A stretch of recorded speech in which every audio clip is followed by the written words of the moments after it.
Wolfgang was telling us about some of the places that God had taken him around the world, and it was very interesting.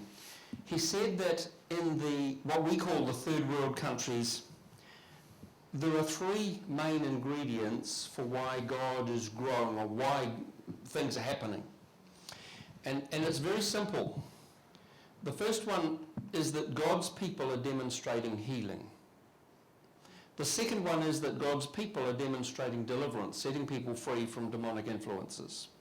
And thirdly is the release of the gift of prophecy. Very interesting. I remember him saying that. It's before I'd met Lynn and Linda, and didn't know that they knew them, but now we do. We sometimes get the perspective that Christians are hiding in a foxhole, lobbing out the odd spiritual grenade and really not achieving a lot.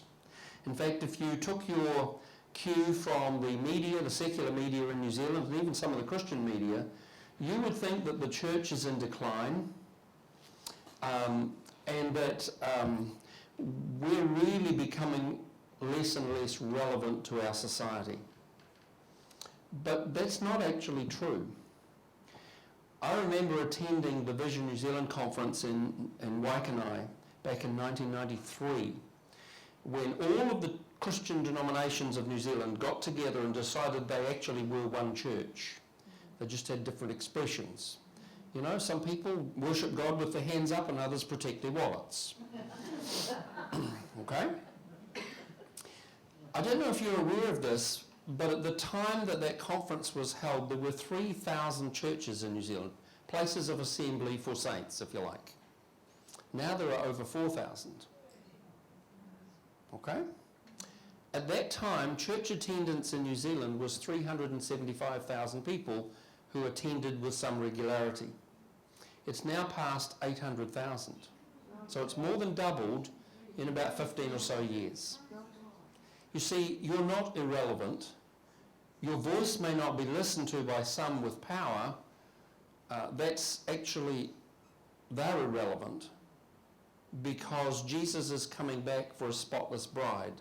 And I know right now we appear a little spotty, but we're working on that.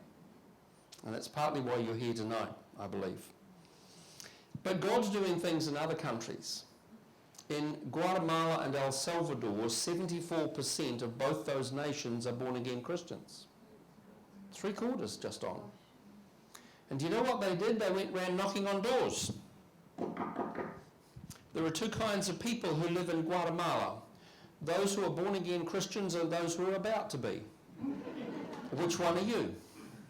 And if people weren't already born again, the interesting thing is they prophesied with their own mouths their salvation. They said, well, I must be the second one. And they led many of them to the Lord. Absolutely fascinating what God is doing.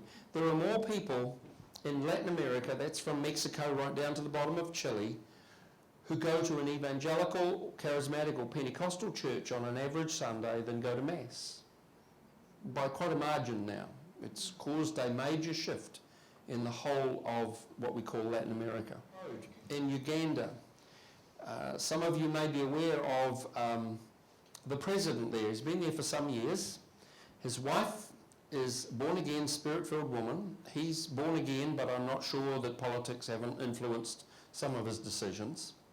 But in the year 2000, he called all the senior pastors of the nation together because he recognized something was going badly wrong. Because of Milton Obote and Idi Amin, the two, Milton Obote was as bad as Idi Amin, except he didn't eat people, whereas Idi Amin did. Okay?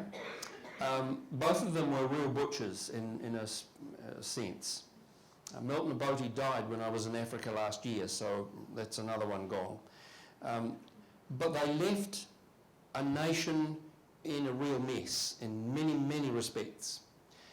35% of the population of Uganda had HIV or AIDS. And if you know anything about health trends, you know that that's likely to cause a collapse in the population, and then it affects the tax base and all sorts of other things. So President Museveni called them all together, these pastors, and said, if God doesn't intervene, as a nation we're finished. And some of you may have seen the second transformation video. How many of you have seen that? Because Uganda's mentioned in that. And that was the paradigm shift. That was when God moved. Do you know what? HIV/AIDS is now only 5% of their population because God moved in. They've actually got something really exciting in that nation. They have a minister of ethics. Can you imagine a politician wanting a title like that? And she's a Christian. A real one. Do you know the interesting thing about that is that because God moved in, at the turn of the millennium, 7-8 years ago now, 8 and a bit years, 41% of Uganda were Muslim. Now only 11% are. Because when they saw what God did in healings and setting people free, they realized they needed something more than just mindless religion. All around the world, this is what's happening. In India, at the turn of the millennium, 3% of the population were Christian. Now it's over 20%. It's the single biggest move of God in world history in 8 years. And the most popular, Christian leader in that nation, not from that nation, is Joyce Meyer, despite her funny accent. Sometimes she speaks English. But the women are flocking to her teaching because it's lifting them up. They're getting converted, they're bringing their children with them, and as usual, it's the men dragging the chain. But God is doing amazing things in India. Cambodia, only 200 known Christians survived from Pol Pot's murder, where he killed a third of his nation. I guess he'll know what the truth is now. But as at 2 years ago, 400,000 Cambodians are now followers of Jesus Christ. And they were Buddhists. Buddhism is harder to get conversions out of than any other culture or religious grouping on the planet. Indonesia. I met Pastor Paul Tan from there. He's president of a Bible college there affiliated to Peter Wagner.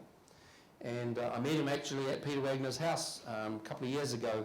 And I said to him, Paul, I've heard that 20% of Indonesia are born again. And he said, it's way past 30%, but the government won't let it out because the Muslims would just go crazy and there'd be a lot more deaths. So the government sits on it because it's legal to be a Christian in that nation. Think of that. Nearly 1 in 3 in the most populous Muslim nation on the planet is now a follower of Jesus. And the 3 states or provinces on the eastern side, on the Irian Jaya side, are majority Christian. Same as in India as it happens. See, we sweep around the globe, we begin to see God is doing something, and we have this foxhole mentality where we just need to hide and keep our head down because we might have a hard time. But there's actually not that many countries around the world where it's actually popular to be a Christian. I actually wonder if the government put a couple of 100 pastors in jail, whether that might help the church. It certainly did in the book of Acts. Might help the church in America. They might begin to realise they need signs and wonders. That would be good, wouldn't it? I'm not prophesying that, please hear me. Although I guess I'd have to be honest and say if that's what it takes, Lord, have your way. But let your people grow up and mature. So Wolfgang says healing, deliverance, and prophecy.